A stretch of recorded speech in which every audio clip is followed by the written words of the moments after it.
Welcome, everybody, to Generation Dan, the only podcast where. Nope, I can't even say it because it's in the first 5 minutes. Welcome to Generation Dan, the only podcast where it's a masterful gambit, sir.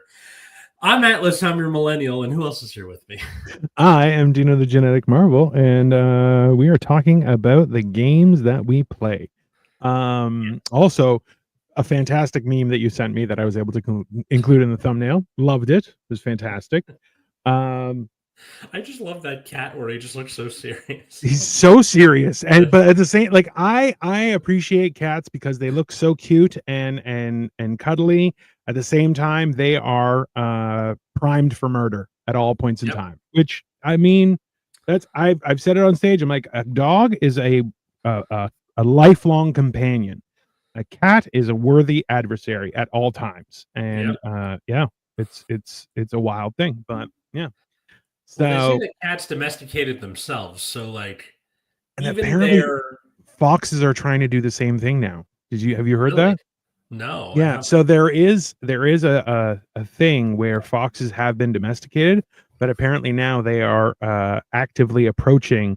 They're like, cats can do it, we're doing it too, and I'm like, it's a good idea. It's I feel like I should domesticate myself and just start asking people for cuddles. As you know, I think I it could love work. the idea of foxes being like the tech bros of the animal world. Like we're disrupting the market.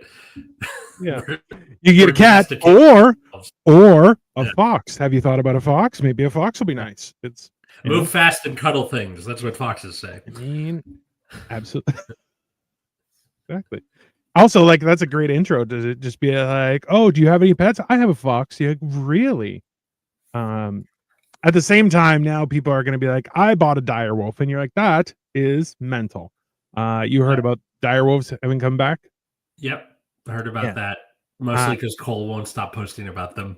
and but like in all honesty, it is wild because so like a normal wolf, which is significantly bigger than a dog, only is like say 3 feet tall when it's on all fours, and but it is around between 5.5 and 6 feet long. Whereas a dire wolf is like 4 feet on all fours and about 7 feet standing on its hind legs, which is terrifying. huge.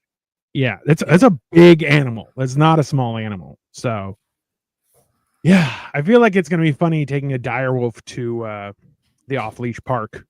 That should be just entertaining as hell, you know? It's like when you take a Saint Bernard and they're like, you're really kind of pushing the limits here of So what counts as a dog.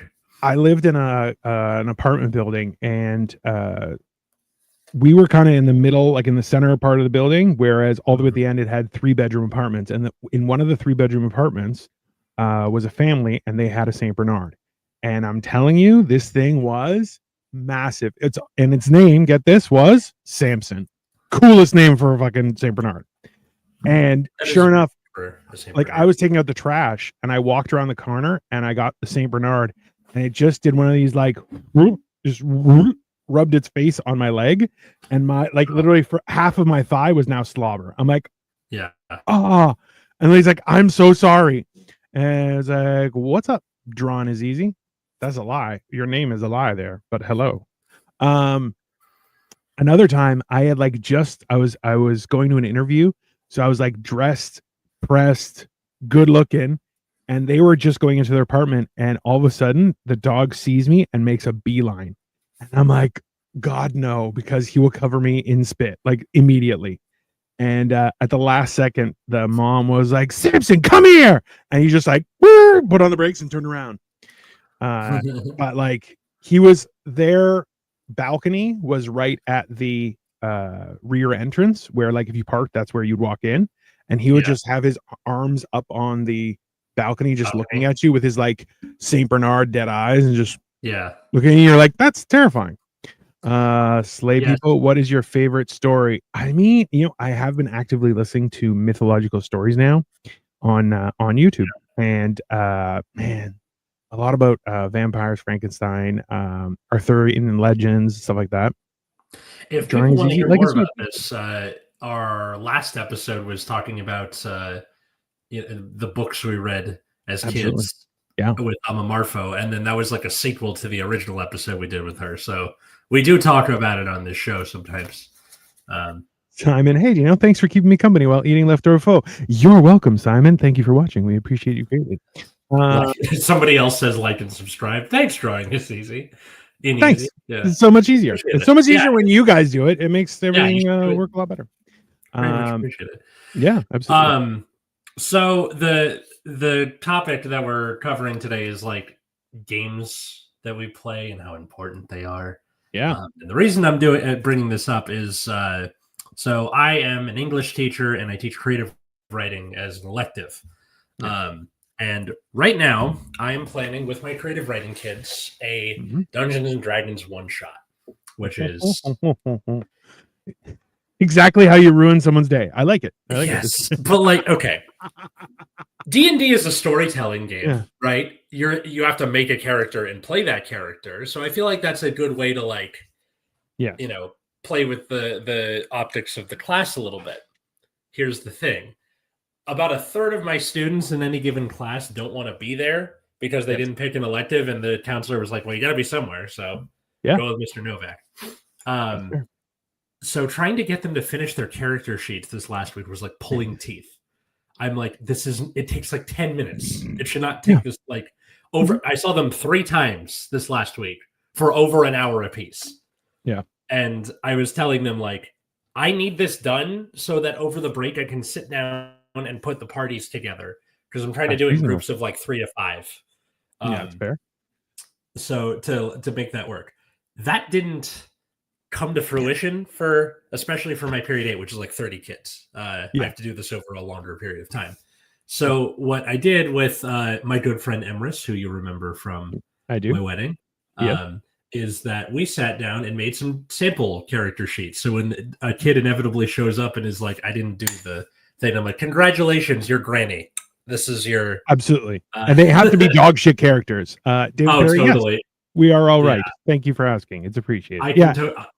I'll read you a couple of them because they're like, this is an Old West themed even campaign. better. All right. So Dusty Bottoms, neutral good.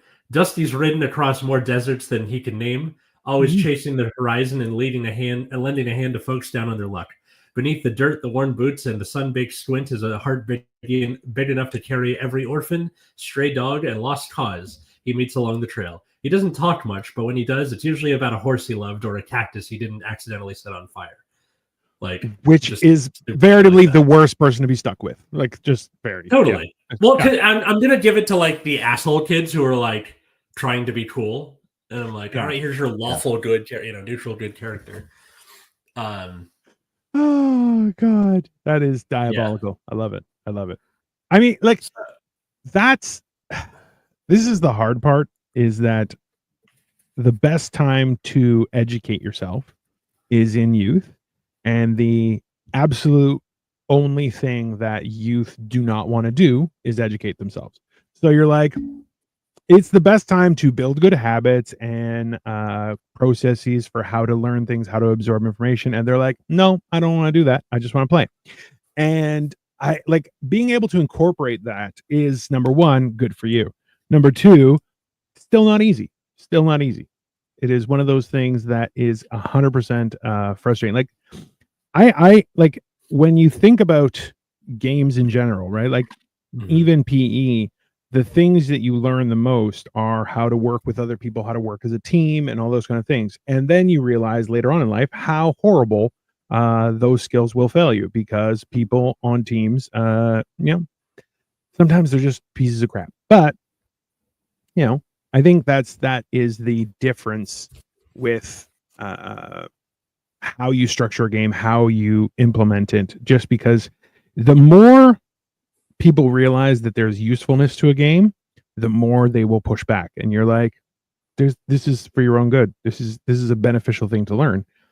Yeah. But at the same time, it's you have to pull shenanigans to convince them that no, you're just having fun. They're like, well, I'm just having fun. I learned skills. No, it's very, because like a big part of like with creative writing class, they don't interact with each other all that much. I kind of just give them like, all right, this is the prompt, and like you're welcome to like sit and talk with your neighbors, but for the most part, I have to just give them the time to write, you know? Yeah. So I think a big part of this will be like talking to people who you don't usually talk to and having to make friends with each other. I am of the firm belief that Dungeons and Dragons should be played as a part of any childhood to early adolescence, because that's how we prevent dictators from being dictators. I think if you gave a D&D set to like Mussolini when he was 12, no Mussolini. Like, or you train dictators to be fantastic dictators. I mean, it could go both ways. It could go both ways. There's 100% a skill set there. I don't know. You know, there are, see, and I'm of the opinion that both the intellectual game should be played, but also physical games are extremely important. Like, I joked about this the other day on stage, was the whole idea that like we have so many people who are in leadership, quote unquote leadership, whether it be a company or politics or anything, and their skill set is I'm rich. And you're like, that's not a skill set. That's not a thing. So it's like, I feel like you have to be able to perform at a remarkable physical and intellectual level to get that level of authority or whatever, just for the simple fact that it's like, oh yes, I have lots of money, but also I am an Olympic level fencer. You're like, that works, you know. I can rock climb and I could do like little things like that where you're going, because it's the one thing that I appreciate about a lot of games is that you can brute force your way through things, but the real champion level achievement or when you want to be the best, you have to bring both sides of that scenario, where it's like, yes, you need the physical prowess, but you also need that mental acuity to be able to structure things and plan things and foresee things. That's what makes you great at things. And that's like, a lot of people forget how important those things are, and how, like, as much as like you'll see some people are very intellectual, not physical at all. Then you see other people who are extremely physical, not intellectual at all. And you're like, that is a failure on both sides. Those two things have to coincide. And I feel like games are the way that you can kind of bridge that gap. Deception, through deception, of course, to actually convince people that it's the right thing to do, you know? Well, especially like for games. So here's another example, poker, where, because yes, there's the thing where like, oh, you know, you got to poker face and make sure you're good at the game. It's also a social game that if you're an asshole, yes, not like if you win, if you're an asshole at this game, people won't invite you back. That's it. Like, it doesn't matter if you clean them out or if you lost everything. No. If you're not a good hang, if you're not interesting to be around, people aren't going to invite you back again. Same with D&D. If you are a murder hobo, they call it, which is every character you run into, you kill them. It kind of ruins the game, right? No. And you learn pretty quickly, either from the dungeon master, who will, say, maybe don't kill this one. No, not maybe don't kill. Like, they will punish you in kind if they're a good DM. Or your friends being like, dude, can you just not be an asshole once? Like, you get the like discipline needed to just not be a dick to the people around you. Well, yeah, and see, that's that whole side of it where you're like, a lot of people live their life thinking they're the smartest or the strongest or the meanest or whatever, and you're like, that's not real. There's always someone stronger, there's always someone smarter, there's always someone better, and it's the way to defeat those people is by doing the unexpected. That's it. Hi, Ogan, Yogan. I don't know how to pronounce with a line through it. Or is it just Jen? And it's just Jen. I mean, that's also a possibility. We're learning too. So thank you. Hello to you too. I feel like that's one of those things where I'm not sure if you'll remember this, but there was a long time ago. So Batman the Animated Series, one episode was all the bad guys playing poker. The one from the 90s, right? Yeah. So, and they kept on going through like different ideas of how to get the Batman, And then they kept on coming around to Killer Croc, and he's like, I'd drop a big rock on him. And you're like, that's not a plan. He's Batman, you know? And he's like, well, we could use my idea. They're like, oh, does it involve a rock? He's like, is Solomon Grundy in that one? No. I'm trying to. I need to rewatch that episode. It's been too long. It's Two-Face, Joker, Scarecrow, Penguin, and Killer Croc, I believe. Okay. I believe. And hilariously, Batman was there the whole time. It was fantastic. But you're like, that was the thing, was it was being able to put himself in someone else's shoes and mimic them perfectly, right? And their idiosyncrasies created the ability for him to deceive and all those things. You're going, but it's Batman. He can do anything, right? But the fact is that Batman is both physical prowess and mental acuity. He's the greatest detective, you know, in the history of mankind. I have a book of him versus Sherlock Holmes. It's a great book. It's ridiculous, but also great. Yeah, well, that's the whole idea, right? Is like those two things. You're going, listen, Batman will outthink you and then also punch you in the face. You're like, that's a good. That's, you know, it's hard to beat. It's a hard to beat thing, you know. But that's I need your like I need that as like a sound drop or something, because you'll do it every couple episodes or so, and it's great. I love it so much. Thank you. I appreciate that.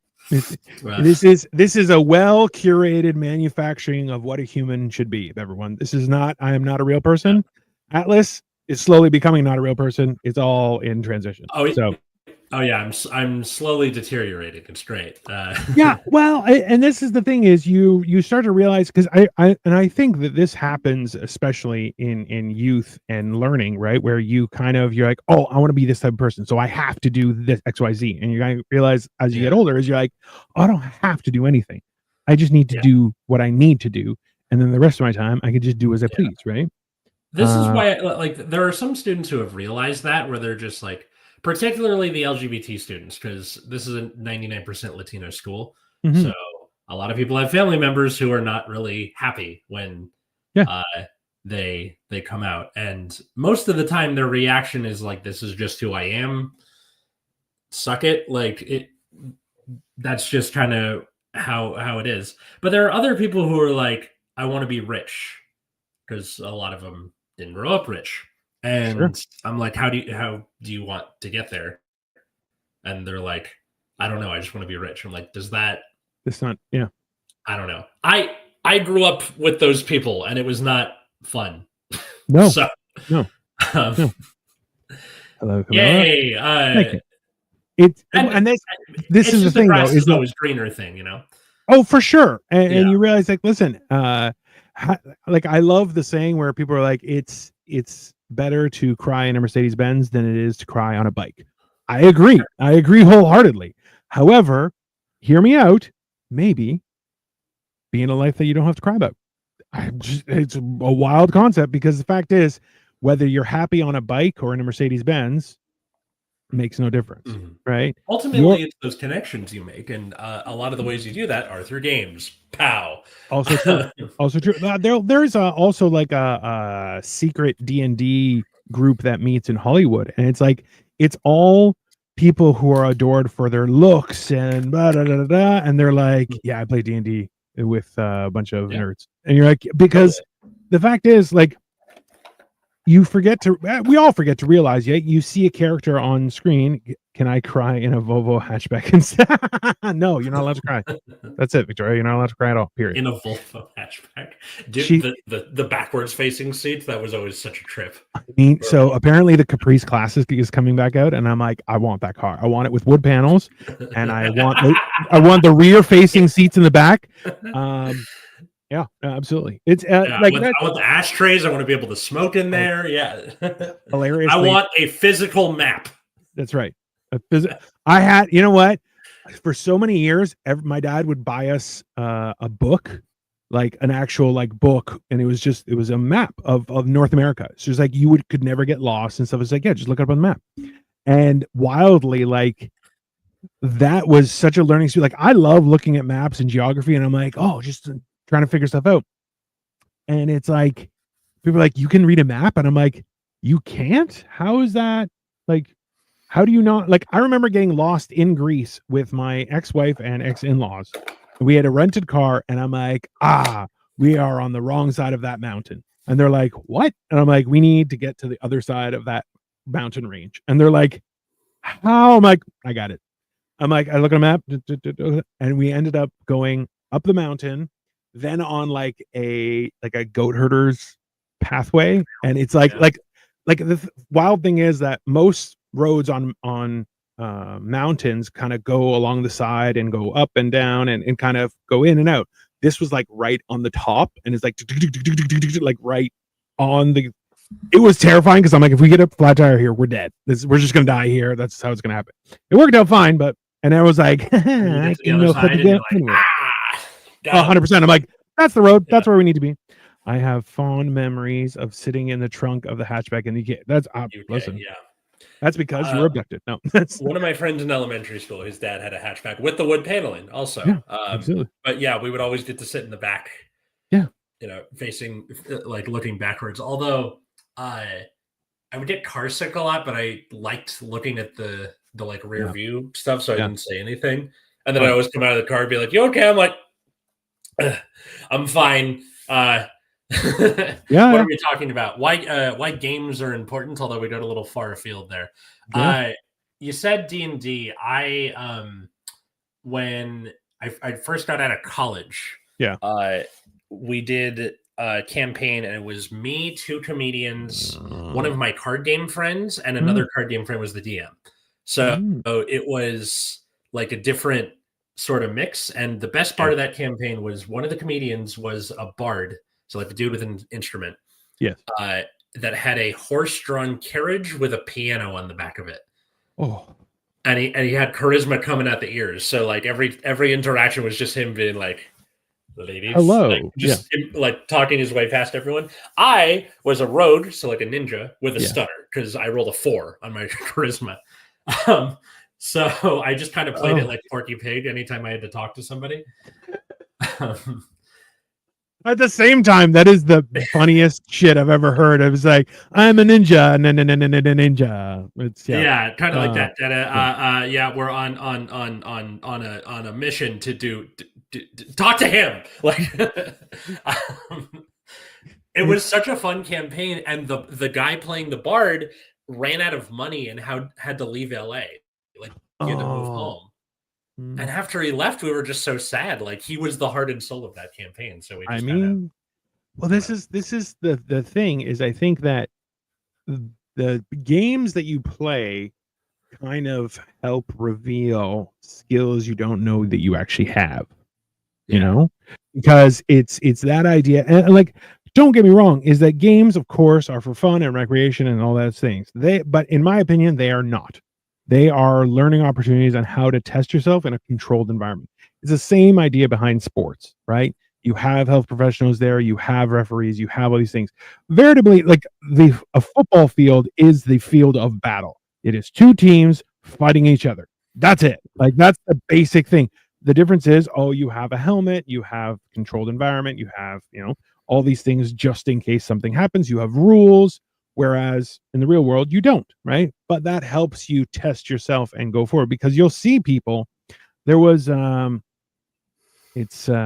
Cinco tried to knock down Ray Lewis, I believe it was. And Ray Lewis is a very large man, and Ocho Cinco is a very fast man. And he thought Ray didn't see him. However, Ray did see him, and as he tried to hit Ray, he just got flattened out by his own power, essentially, right? He hit him, and it's like, boom, boom, boom. And you're like, that's hilarious. And he got off the field. He's like, I thought I'd get him because he didn't see me, but he saw me, and now it hurt everywhere. And you're like, that's exactly it, right? Like, you try subterfuge and misleading and all those kind of things, and in the end, then you find out that someone else is better than you, and they will ruin your life, basically, right? But that's you learn those lessons, and then you don't hit Ray Lewis again, because he'll murder you. So, yes, exactly. I feel like this would be a good time to transition into sports, because sports too are a game. Did you play sports in high school? So I wrestled which was fun. I even have a bronze. Why did I medal not from see that coming? it. Well, I should have just guessed that. I made a guy cry. It was good. It was fun. It was because but it was I wrestled. I tried. So the problem was my school was very education forward, so they got rid of their football team and stuff like that. Oh man, And that's like a cardinal sin in the U.S. Like, yeah. So and no one liked it except for the principal. He's like, "Well, we're using those funds elsewhere." You're like, "Where? Just show us where." And they weren't. It was just shitty. Not even like an arts program or something. Because I teach at a like performing arts high school. Yeah, but the principal before the one that I'm currently under, used most of the arts funding for the football team. Yeah, that's retarded. Like, so why it's would you like, do that? because not a lot of people liked him. Anyway, you were saying? I mean, I feel like that was reasonable to not like him. He sounds like a horrible person. So I wasn't there for it. So yeah. So we had. Let me see. So they kept on pairing us up with shitty schools that had a shitty football team. So I was like, I'm not doing that. And then they paired us up with a school that actually did really good. It was my last year, and I'm like, at that point, I had already been wrestling for a couple of years, or no, about a year, and I was working out 2-a-days. Like I was big, and hilariously, I had fought with a lot of the guys in that because it was the Hick school, like it was all farm people, and I had fought with them all the time. So I pulled into the parking lot, and everyone on the football team that was practicing was like, "Why is Dino here?" And I'm like, "Hey, I got this form." And they're like, "Get the fuck out," because they were happy about it. Like, we're gonna be on the same team, yeah.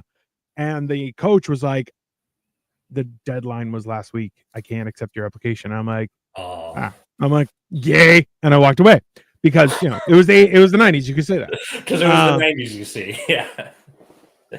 And the guys on the team were like, "Fuck," and I'm like, "All right, whatever," Then we had a rugby team. We did a bunch of practices, but we never had enough people to make a team, which was fun though, because rugby is a lot more violent. I punched a couple guys in the face. It was fun. With rugby, it's less pads, right? So you just like it's a lot less pads and a lot. So the saying is that soccer is a gentleman's sport played by hooligans. Rugby is a hooligan sport played by gentlemen. So in the heat of the moment, you'll see rugby guys like punch each other right in the face, like, hey, like viciously. And then afterward, walk up, be like, "Hey man, sorry about that." And they're like, "Oh no, it's doing gameplay. It's just how it is." Like very reasonable people where you're like, it's the heat of battle. It's just that's what you do, right? So it's kind of a crazy thing that I enjoyed greatly. But what are you gonna do? Did you play any sports? Did you play? No idea. No idea. No, I barely remember what I had yesterday for dinner. That's not okay. No, it was I think most of the times they put me at center for football, and then in rugby, I think that was the same thing. I was just in the middle of the scrum. But you're like, it was horrible. He's our anchor. yeah. Which you're like, a lot of people are like, "Well, you're fat, you could be anchoring." You're like, that's not how that works. That's like there's a lot more factors to go with regards to that. I remember that in like elementary school, or anything that required like physical strength. Because we're all like pre-puberty, it was just the fat kids because they're like, "You're bigger, not muscle, but bigger." Like, which adults should know better. Number one, and number two, you're like, that was a dick thing that always happened. Like it was just so needlessly cruel. I felt bad for them. 100%. That's yeah. I was a skinny kid until I hit puberty. Oh, okay, fair enough. Yeah. So in elementary school, I played like kind of everything: football, baseball, basketball. I liked baseball the most. And then in middle school, I got fat because puberty, but also my parents were going through a divorce. Yay! So I stress ate a lot. Yeah, that's fair. That is totally reasonable. Yeah. So I didn't play a lot of sports in middle school, but that's when I like did the like artsy crap. That's when I was like in theater and stuff. Yeah. Was in middle Which and high school. I think the failure of the art world is not realizing how how beneficial physical training can also be in the art world. Oh, totally. Yeah. And like a lot of times people do, like, because I went to school with a lot of girls that did dance, and like they did crazy shit and they would do the splits and stuff like that, and I'm like, I can't do that, and they're like, oh, you just try, and I'm like, no, I'm not flexible like No. that, right? But now, like, My yeah, yeah. no, I was gonna say, My like, now I'm working on my flexibility because I'm like, oh, it's actually really important for your longevity and your quality of life. So My sister-in-law can do the like slow splits where you go like slowly into the thing. damn, She's like 40, which is crazy. And she says it's my one trick. I'm like, it's a really good trick. it's a great trick. I It's knew a a great guy. trick. Yeah. I knew a guy that could do the splits. He would kick out his leg and land like that, like one leg Oh, forward, one leg back. yeah. And then we started wrestling. He was wrestling too, and because of the stretching he was doing that, he could now do it sideways as well. And I'm like, Wow. does that not hurt your balls? He's like, no. And I'm like, you got small balls. it was a great rumor. But like, yeah. And he was also really short and hairy. So I was like, you're basically an orangutan of some sort. Yeah. You're not. He was Portuguese, so we always made fun of him. It was great. But Especially like because I've been studying a lot of musicals lately while trying to write one. Have you ever seen the Legally Blonde musical? no, Okay. I'm not a big musical fan, just in general, Understandable. because I So- like a story. There's no need for singing in most stories, just in general. That's my opinion. I like music. Okay. I love music. To put them together, and I'm like, this is not enjoyable for me. But yeah, go on. So there's a scene where like she's part of this law firm, and their new client is like a fitness guru who has been accused of murdering her husband, and the song is called "Whipped into Shape," and they're watching the DVD, like her workout DVD. So she has to be singing "Whipped into Shape" while jump roping, and it's like it's crazy how much like physical prowess has to go into this. And then there's parts of the thing where they pause it, and then they're like giving you background on like what why are we watching this video. And I know that they did the pausing so the actress has time to catch her breath, because you have to hit those notes while jump roping. It's not easy at all. No, It's no, crazy. no. Yeah. It is one of those things where like I've been doing like one of those things. Okay, so I learned this a long time ago, was that if you want the right heart level to actually be exercising that benefits you, you should be able to have a conversation while you're doing it. And you're like, that is like, yeah, I'm thinking that's not like that. Not like that.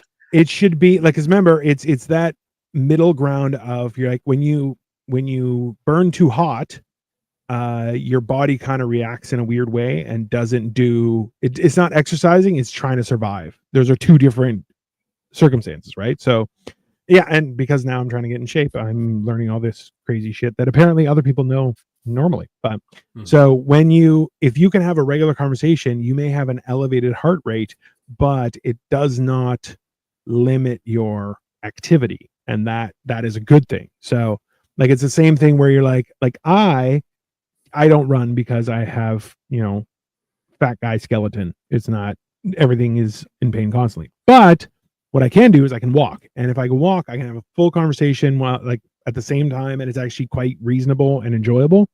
And people are like, yeah, walking is great for you. It's low impact. It's all these good things. And you're just kind of, you realize where you're going, yeah, if you're being extracted, like jumping rope, yeah, you might die if you had to sing at the same time. Just talking while jumping rope is ridiculous.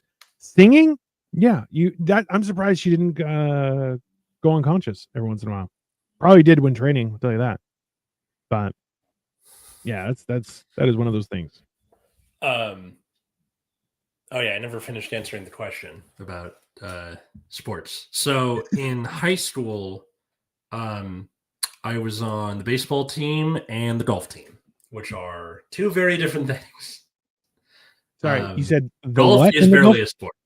The baseball and then golf. Baseball. Oh yeah, I could see you playing baseball. Yeah. Golf, I could see you hating. Kind of, yeah. Interesting. Because Yeah. I had an injury that kept me from playing baseball. Oh. So I just played golf instead, which is like I get to swing a big thing and hit a ball somewhere. So See, well, okay, that's the other thing is you're going like I used to when I would play, I would play like 9 holes, like an executive course. So it's fairly short. yeah, And as a fat guy, still be exhausted. Only one time was I invited to play 18 holes, and we were like, and they were like, we're not going to rent carts, we'll just walk it. walk. And Yeah. I thought I was going to die by the end. I thought I was Mhm. going to die because I'm like, I can't do that because I'm fat. But like there's a physical activity, like a massively physical component of golfing too. Because every time I would hit like from the tee, I was in danger of throwing my entire skeleton out of my body. Yeah. And a friend invited us to an indoor golfing range. Driving range. And and I was like, I am worried. I was like, no, I'll bring my back brace just in case. And in the end, it was okay. But at the same time, I was like, my belly and fat sides still get in the way of me golfing properly. But you learn. Yeah. But baseball, I definitely see that as something that. What did you play in baseball? What was your first base? Because like I don't have a very good arm.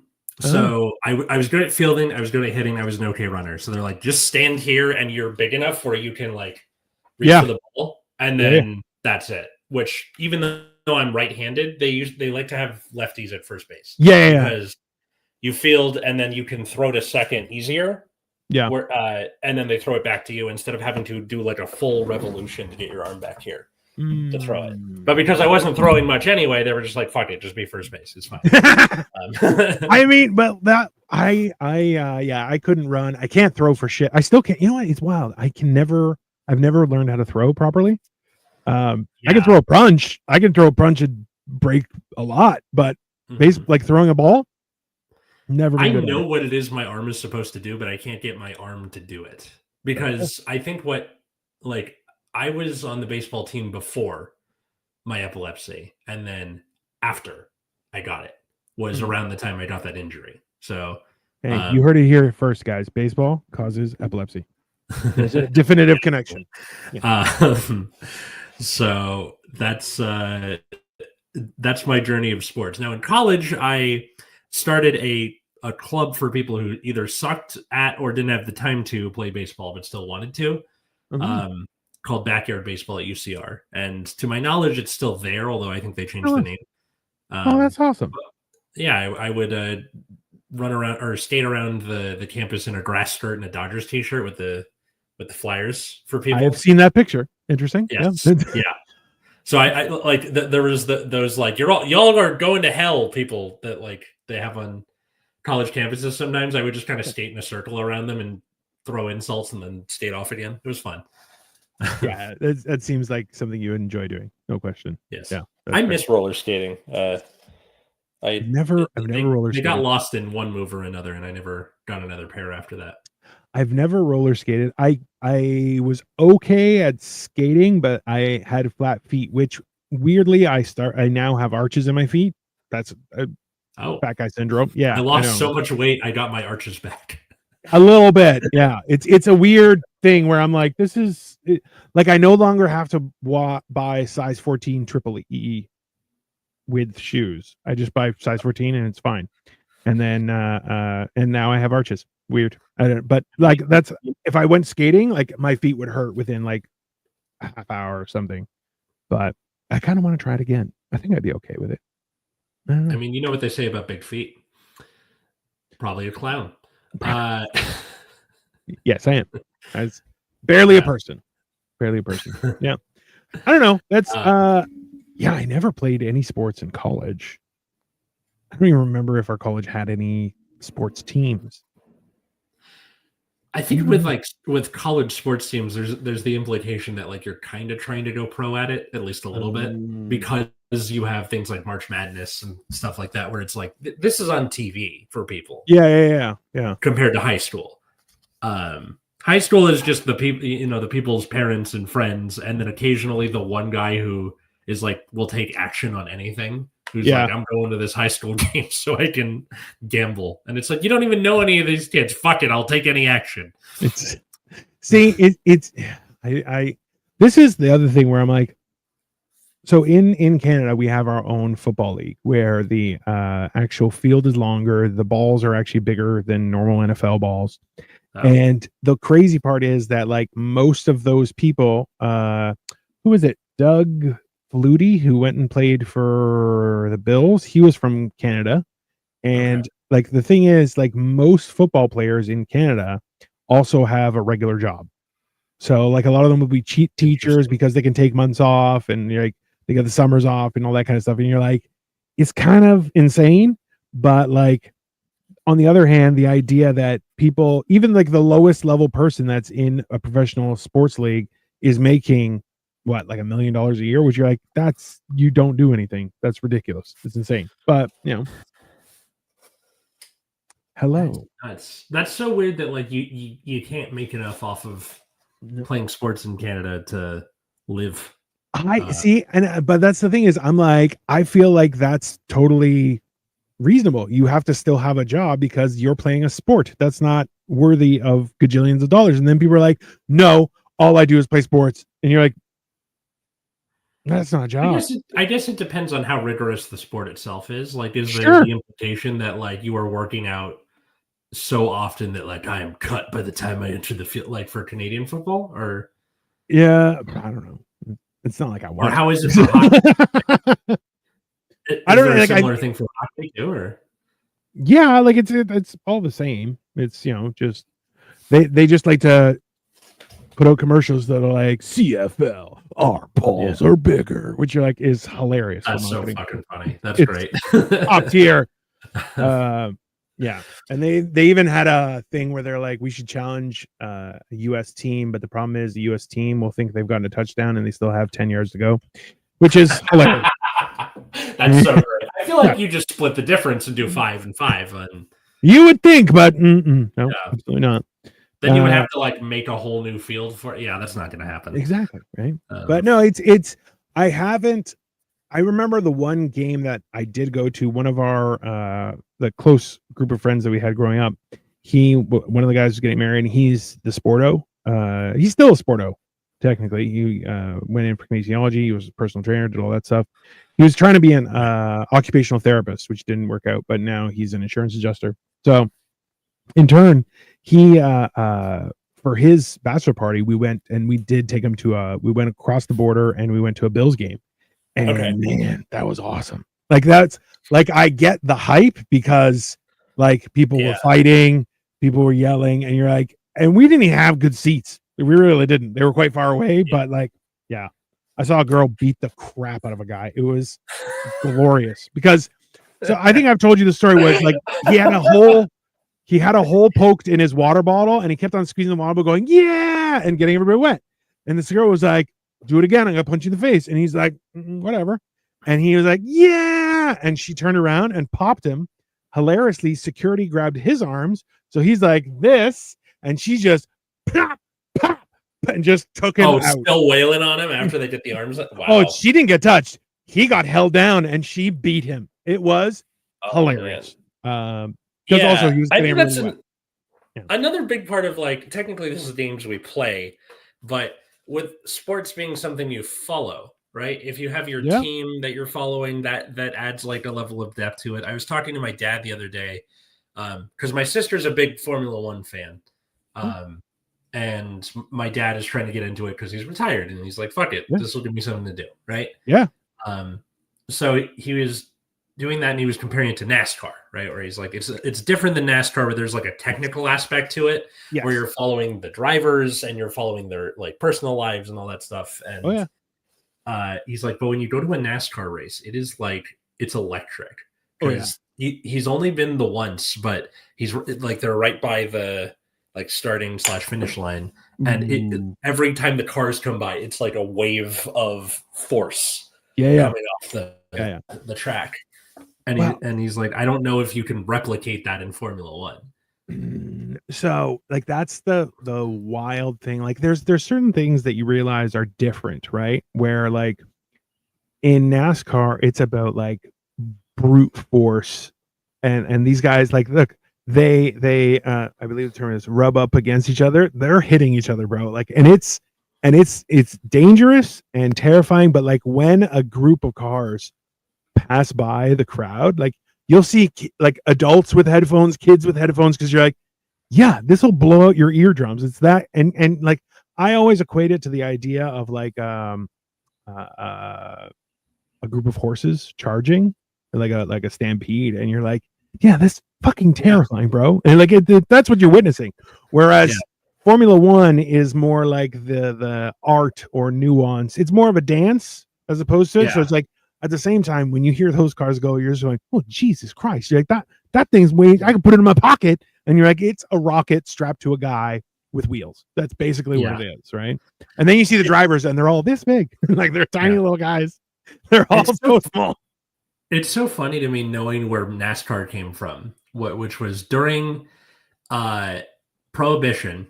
You had people, you know, alcohol's illegal, right? Yeah. And you had people souping up their cars so they could outrun the cops. Now, Prohibition ends, alcohol's legal again, and they're like, well, we got all these souped up cars. Let's race them. Like, that's just how NASCAR became a thing. Which is like veritably awesome. You're like, where people are like, well, I'm good at driving. You're good at driving. Let's race. And you're like, oh, okay. Yeah. And like the concept of like following sports almost to a fanatical level, this is not a new thing. If you want to learn more about that, look up the Demes and the Nico riots in the Byzantine Empire. I miss last minute history. Cole, please come back so we can do last minute history. I want to talk to him about it because it's like these two teams that would like it's not just like soccer riots. They were like beating each other in the streets and shit outside the arena. If you want to see something that's comparable now, there is it's a city in Italy where you can only play if you've been born in this city. Okay. It's 4 or 6 neighborhoods, and they beat the living shit out of each other one time a year. And it's no holds barred. Like people get beat up, and like it's just whoever lasts, just go for it. And it's very much like I don't even remember if there was a ball involved. It's more so just absolute brutal violence going back and forth.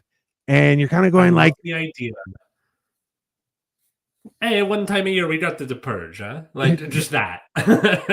and like, oh yeah, it's because I watched I think it was on Netflix. There was a series of like crazy sports and stuff, and like I'll tell you, some of the shit on there, you're just like, because there's that racing the cheese down the hill, and you're like, oh yeah, I remember that. Genius. One girl like got demolished, bro. She almost won, and but she fell and like she broke like 4 bones, including one in her neck, like crazy shit. And then she was back like 2 years later and she won. And it was like, wow! And you're kind of going, this is insane. Wearing underwear is over. Well, thank you, Lily. We appreciate you. I mean, you're not wrong, but you know, at the same time, I'm still afraid as a fat guy. It's inside me that I don't want to, if I fart, that I poop a little bit, that it will ruin my pants if I'm not wearing underwear. So I was going to say maybe for the guy with small balls who can do the splits, he's not worried about wearing underwear. But yeah. The rest of us, we're like, yeah, listen, underwear keeps everything where it's supposed to be. It's 100%. You need the security of things not going awry with the freedom of everything being able to breathe. It's nuance. Come on. Right. But it's I feel like that's the one thing where like the idea that people are so hyped up on the fandom of sports that I don't understand it. Like I was talking about this last night, was the whole idea where I'm like, if you guys get paid millions of dollars, you make millions of dollars, I pay a few $100s to come see you. If you lose, I should get a rebate. There's no question in my mind. Okay. Yeah. Right? Like if you win, full price, totally reasonable. If you lose, kick back, because absolutely not. How dare you? How dare you? You've insulted my pride and I spent all this money. You can go to hell. But, you know, apparently that's not okay.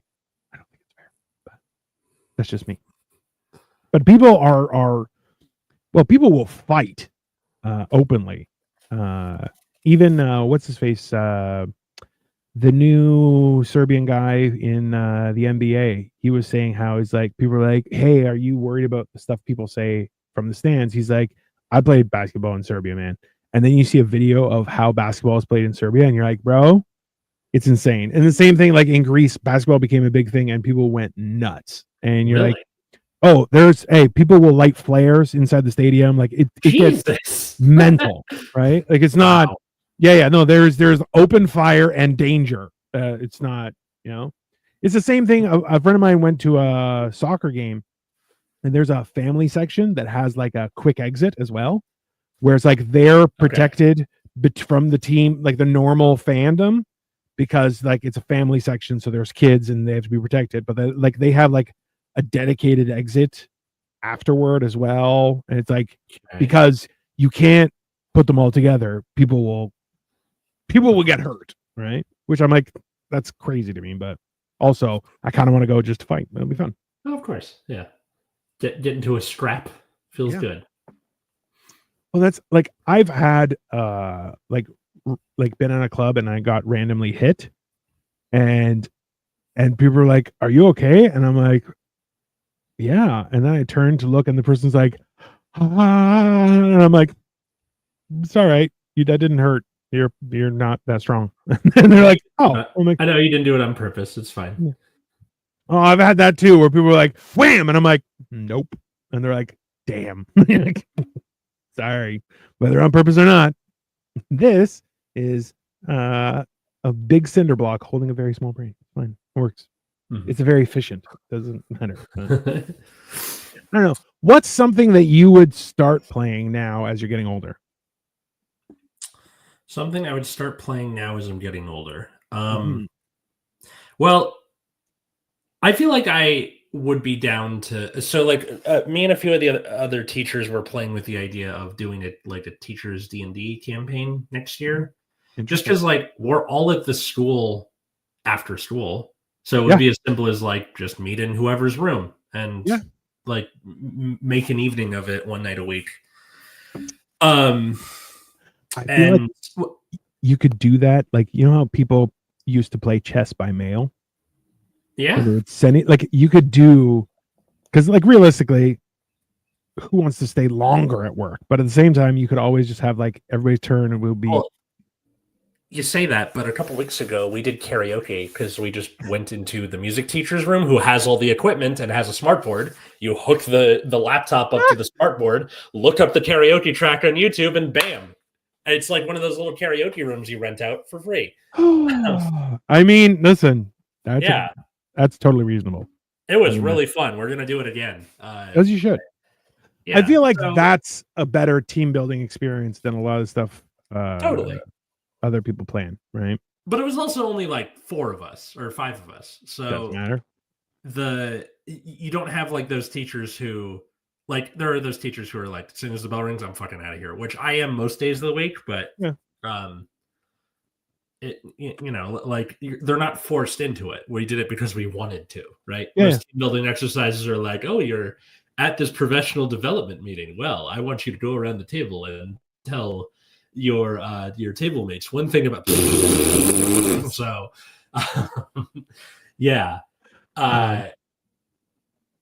I think I could see myself getting into it again, especially because I'm being a dungeon master for my students next week. I don't think you should say that publicly, but go on. People know what it is. Okay. Just throwing it out there. Right. Game master, better. Probably. Well, I feel like it's really that statement in general is something that you should very much keep context involved. Right. We are doing a D&D campaign with my creative writing students. I am being the game master because I didn't create a character sheet and it's an assignment. And also I'm their teacher. So I'll be honest with you. You know that drawing that you did that your one of your students did of you in the bathrobe? Yeah. I feel Yeah. like it should have a new dialogue box that says, "I'm here to be the dungeon master," just because, why not? I feel it works. Sure, why not? So I could see myself doing that. I could see myself getting more into poker. Especially after doing we did like a poker night with my in-laws last year. I could see myself getting into it. I'm not very good at it though. The key to not being good at it is be exceptionally not good at it as a show, right? Like, so you're like, I don't know, like if you're so essentially you pull the switcheroo, right? Because you get better, but at the same time you pretend to be shit. I can totally do that. That's easy for me. Because, well, especially in poker, like you're not playing the cards, you're playing the people, right? So at the same time is that, because that's the thing, is like when you play blackjack or a lot of other games, you're playing the machine, you're playing the cards, you're playing the dealer. Whereas with poker, you're playing the people, which like the only time I played poker where I got a 4 of a kind was 4 2s. It was in Niagara Falls on the Buffalo side. And it was a 1-2 limit table. So you could only put so much. So I'm like, I went in with $100. I left with like, I think 220, because I started putting in money and then I got them in. And then I'm like, there were 2 2s on the table and I had 2 cards and there were 2 2s. And someone was like, you got another 2? And I'm like, you got to pay if you want to see it.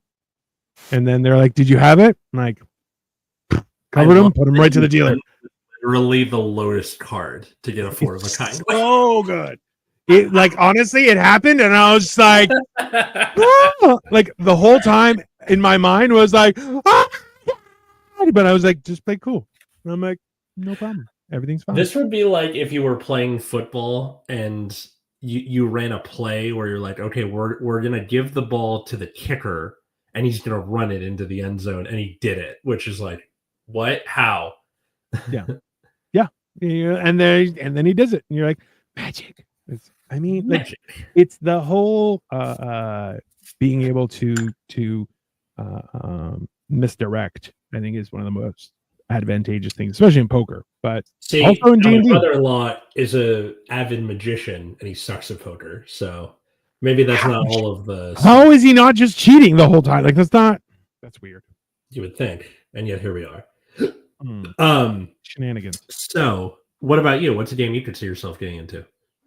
Well, so now I've started working out daily and trying to eat healthier actively, just because during the wintertime I gained quite a bit of weight. And while I am still the smallest I've ever been, like, because look at my like lady size shoulders here and don't support my giant head.